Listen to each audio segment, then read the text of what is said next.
Hello everyone and welcome back. Today we are looking at 9 facts you didn't know about guitar. No need to beat around the bush, let's dive in. Have you ever found yourself traveling with a guitar, lugging it through an airport, trying to fit the thing in an overhead compartment? If so, you know how annoying the entire process can be. Well, this problem was solved at Cornell University, where the world's smallest guitar was made. How small is this little 6-string, you ask? Well, it's about the size of a single human cell, 10 micrometers or 100 atoms, if that helps with perspective. It can be only seen by a microscope, and what's even more impressive is that the tiny thing works. If the strings on it were hypothetically plucked by an atomic force, they would resonate, though the frequency would be inaudible. It's safe to say if you're looking for a big, fat, juicy tone, this might not be the axe for you. And on the flip side of this coin is the world's largest guitar, weighing in at 2,255 pounds, measuring 16 by 43 feet, is the gargantuan Flying V. This Gibson monstrosity tours around the US, making appearances at various science centers and museums.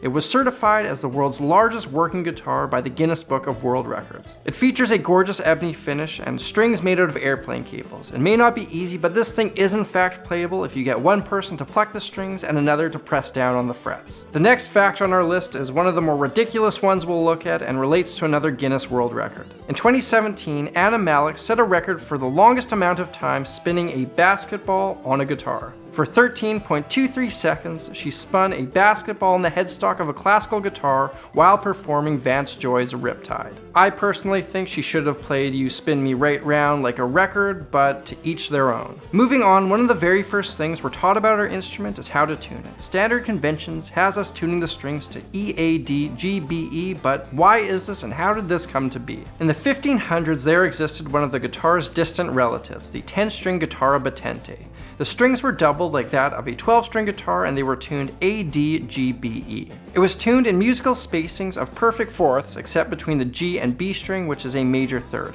This is unlike other stringed instruments of the time, which were tuned in fifths. The reason for this is fairly basic. It's comfortable and convenient to play chords and scales with that tuning. Whereas an instrument like a violin, which has a significantly smaller scale, makes more sense to tune in fifths, as the stretches that the hand needs to make are much more manageable. When the 6th string was added to the guitarra, it made sense to tune it to E to keep in line with the pattern.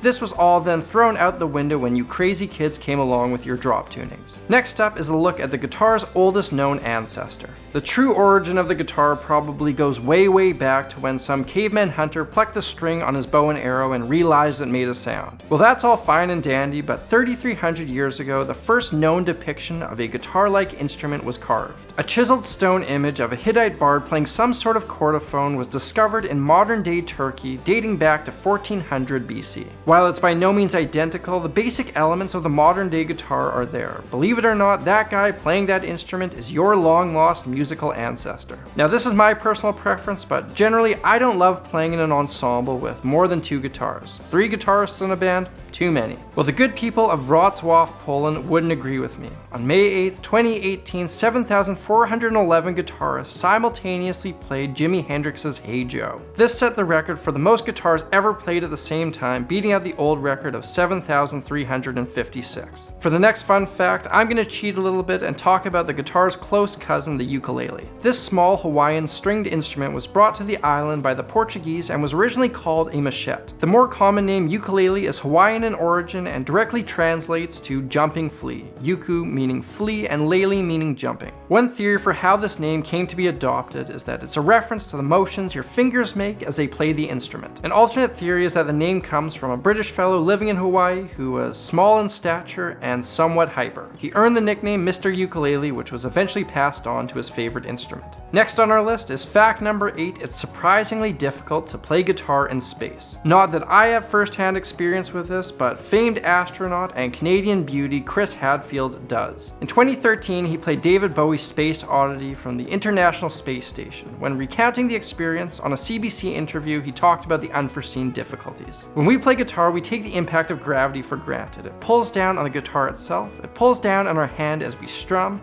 and our muscle memory is also heavily reliant on this force. So Commander Hadfield found out that without gravity, he had a fair bit of difficulty playing his instrument. The fellow who produced the record back here on Earth even commented that the performance wasn't quite up to Chris's standards. And our last fun fact is that there exists a fully operational guitar boat. And when I say fully operational, I mean that it works as both a giant guitar and normal-sized boat. It was made for Josh Pike's music video, Make You Happy, in which he rips around a harbor, waving at people and partaking in various other boating activities. Manufactured by the Australian guitar company Maton, it can now be found in the Maritime Museum at Sydney's Darling Harbour. I can only assume that at least someone has tried to play smoke on the water using it. Ladies and gentlemen, I hope you enjoyed this video, even if none of this stuff has any real-world application whatsoever. If you like this video, please consider heading over to my Patreon page. Life as a small full-time YouTube creator can be unpredictable and tough, but thanks to that program, I'm able to bring you guys regular content. Through that, I offer a number of rewards, including entry into my monthly giveaways for everyone involved. For this month, June 2018, I'm giving away this guitar pedal, the Big Spender spinning speaker, which makes it sound like your guitar amp is spinning around in circles. For every month you're involved, you're entered to win that month's prize. If that sounds interesting, please consider hitting that link over there. Thank you all for watching. I'm Samurai Guitarist, and I will see you again soon.